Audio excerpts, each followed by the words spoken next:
Hello दोस्तों, केना छी अहाँ सब? अहाँ सबके स्वागत करै छी एक और नया ब्लॉग में। तो चलू आइ के ब्लॉग में अहाँ सबके देखाबऽ जा रहल छी बराती के खाना में की सब आइटम छै। ओना बराती तऽ खा कऽ चलि गेलियै, अब हमसब सरियाती के खाना खा रहल छी। उएह खाना छै तो देखाबै छी। चलू अहाँ सबके देखियौ, पनीर के सब्जी, मिक्स वेज, पूरी, आलू कोबी के सब्जी, रायता, ई सब ये।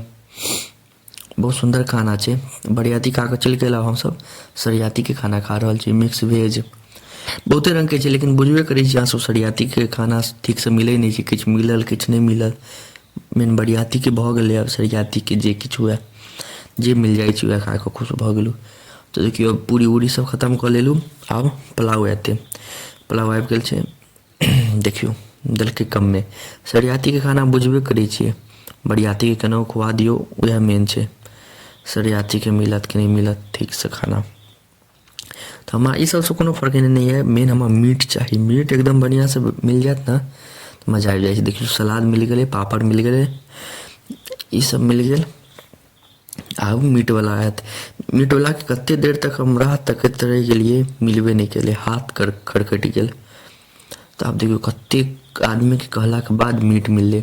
सरियाती वाला के इएह दिक्कत भऽ जाइ छै, जल्दी मीट मिलबे नहीं करत, किछु खाना मिलबे नहीं करत, कियाकि सब थाकि जाइ छै। बरियाती में खा लेलक, ओहिके बाद सब थाकि जाइ छै। तो देखियौ मीट एक नंबर बनल छै, एतेक गर्दा सुगंध आबि रहल ये, बता नहीं सकै छी अहाँ सबके। अहाँ सब बतायब अहाँ सबके उम्हर केहन बनै छै मीट। हमरा सबके उम्हर तऽ गजब बनै छै, मुँह में पानि आबि जायत। अहूँ सबके मुँह में पानि अबैत हैत मोबाइले पर देख कऽ। बस भरपूर मीट मिल जाए और किछु नहीं मिले, हमरा नहीं ओहिसँ मतलब यऽ। मेन मीट मिलऽसँ छै। देखियौ ओ मीट खत्म कऽ लेलियै, फेर परसन लेलियै। आब ओहिके बाद रसगुल्ला एलै।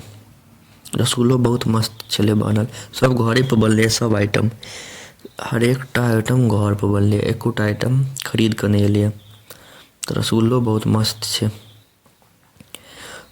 गुलाब जामुन सब नहीं मिलल। सरियाती के खाना ओते कोनो खास नहीं मिलै छै, लेकिन हमरा तऽ मेन मीटसँ मतलब यऽ। ई सब ओते फर्क नहीं पड़ैए। मीट मिल गेल ने भरपेट, बस और किछु नहीं चाही। तऽ देखियौ रसगुल्ला देखाबै छी अहाँ सबके तोड़ि कऽ। देखियौ कते स्पंज छै, एकदम मस्त। खाओमे एक नंबर लागत, गजब के छै। तऽ देखियौ भऽ गेलै खाना पीना, दहियो सब नहीं देलक। तब मीट एकदम खा के एकदम पेट बढ़िया से भरि गेल। अब देखियौ पूरा सब खाली भऽ गेलै, सबगोटा खा लेलकै। बरियाती सब चलि गेलै। अब हमहूँ सब खा लेलियै। आब कनि घरवैया सब हेतै, ओकरा सबके खुआ देबै, बाद हमहूँ सब चलि जेबै सुतऽ लेल। तऽ बतायब अहाँ सबके केहन लागल। एते देर तक देखो के लिए अहाँ सबके धन्यवाद। नीक लागत तऽ लाइक, कमेंट, शेयर, सब्सक्राइब जरूर करब। मिलै छी अहाँ सबसँ अगला नेक्स्ट ब्लॉग में। तब तक के लिए धन्यवाद। जय हिंद, जय भारत।